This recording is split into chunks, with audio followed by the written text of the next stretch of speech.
je wanyitutse unziriye Wumvise Ikintu cyo wereka neza uzumwereka ukuntu bagira imodoka kuko ivyo navyo yaramenyereye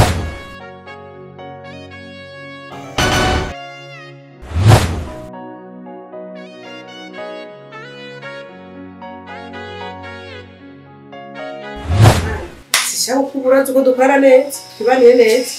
ujya mukozi wawe akora n'ibindi Hapo gihari kabanda kishwa na je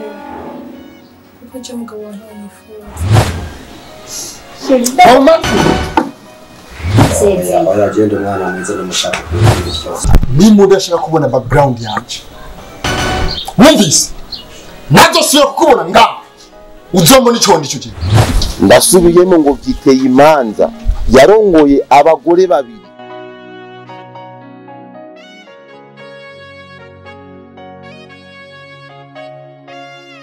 Icyumba kiwanje wewe Mwabuja nuko impana kimwe nta kimwe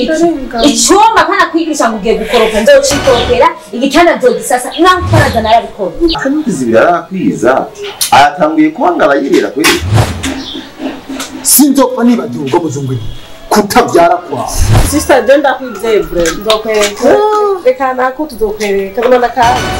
jewe bambwiye neza yuko wasize uteye inda nakana kiga muri primaire yo gatandatu